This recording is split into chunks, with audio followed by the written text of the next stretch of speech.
Well, it seems that Robert Guerrero will finally get his shot at pound-for-pound king Floyd Mayweather Jr.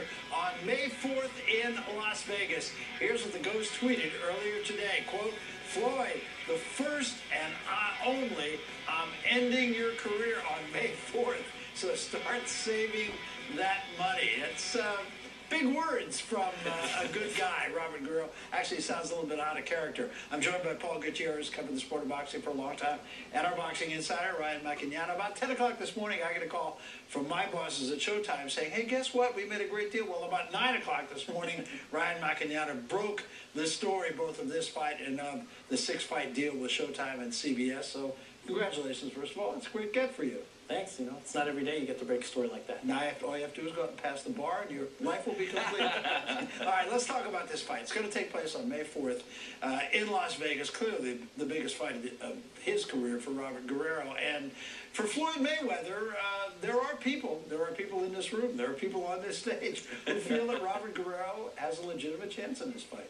Absolutely. I mean, you have to factor in the fact that in his last fight, Floyd Mayweather against Miguel Cotto last May, he didn't look as sharp as he usually does. I mean, he was hit. You know, he didn't look like he had the same legs that he uses to avoid you know, his opponent's advances, and then take that and combine that with the fact that he just served a 2-month jail sentence, and now his uncle Roger, who's his usual trainer, is going to be leaving the corner, and he's going to have to replace him with his father, Floyd Sr., who he doesn't have he doesn't quite have the best relationship with, and you might have a recipe for an upset there, especially given what Robert brings to the table. It'll make great reality TV, I know that. Yeah, no doubt, and that's the thing about so many storylines going on here is you look at it, and the Mayweathers bring their own special brand of drama to every fight that they have anyways, whether it's the family infighting or whatever, or Floyd Jr. going to jail, or wanting to retire undefeated and going for all that money. But then you also have the heartwarming story of Robert Guerrero from Gilroy and his wife's battle with cancer, and there's going to be a lot of storylines going on there, because on one hand, when you look at Robert Guerrero, he's one of, in a seedy business, one of the honest-to-goodness good guys in the business. And then you look at Floyd, and you hear these stories of him being a good guy, but he just plays that villain role to a hilt. So I just wonder how they're going to be able to market this thing without playing those obvious storylines. Yeah, I think it's really interesting. And, before we get off the subject of Floyd Mayweather, I mean, this is a guy, say what you will, and your point is very well taken. When he gets around his guys, he's not a great guy. If he were sitting here with us, he really is. We've all been around him one-on-one, and he can really be a good guy. But what you have to give up about him is this guy is going to make more money than any fighter ever has, maybe any athlete ever has. Well, the deal is for 6 fights over the next 30 months, and given Floyd's track record the past couple of years, he's not generally the most active guy. I mean, I think they'll be lucky to get 2 fights, if 3, from that. It's more or less a 30-month non-compete clause for Showtime. But at the same time, you got to give Floyd credit, because this is a guy who doesn't have a promoter. He's able to pocket most of the money he makes off the top. And he's an excellent showman, an excellent marketer. Give him that. Well, let's talk about him for just a moment. I mean, he did show a little bit of vulnerability against Cotto last time. He got hit, probably more than he should have gotten hit. And one thing about the way Guerrero fights, Mayweather's not going to have to look for him, and he's not going to give him a chance to catch his breath. Yeah, and that's the thing. And as we all know, in boxing, styles make fights, and it is kind of a fight.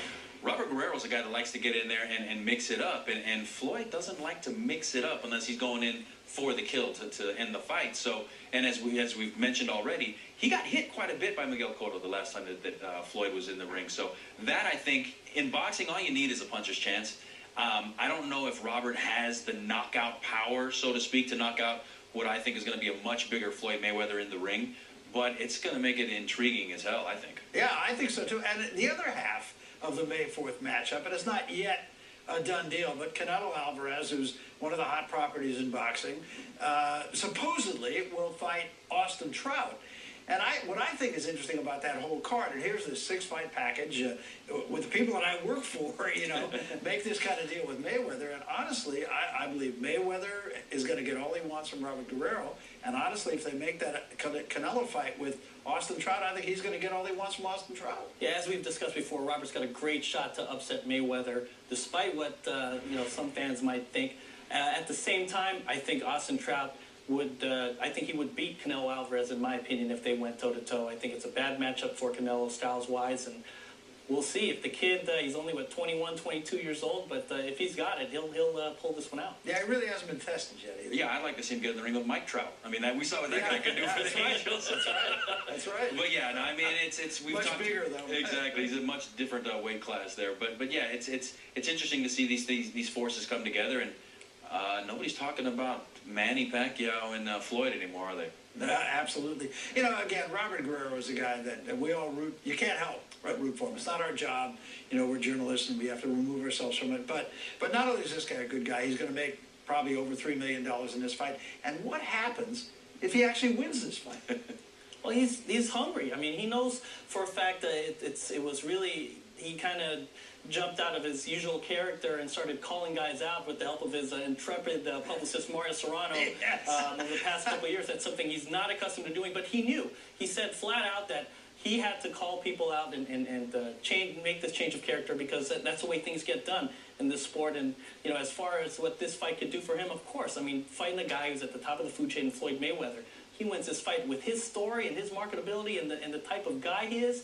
I mean, he could very well be the next biggest thing in sport. I like Mario Serrano too, but you know, I got a few emails.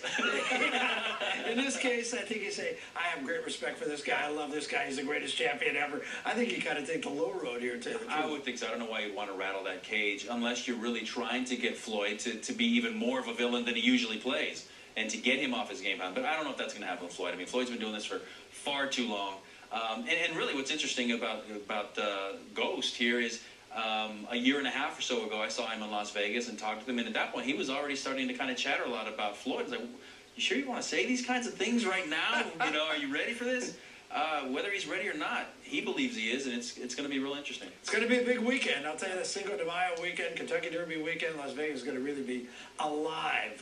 It's going to be great fun to be there, and I know you'll be there too. With your law degree, I hope.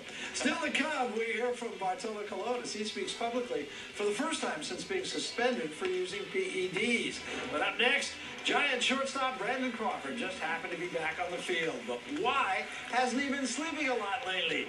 We'll have that answer when Chronicle Live returns.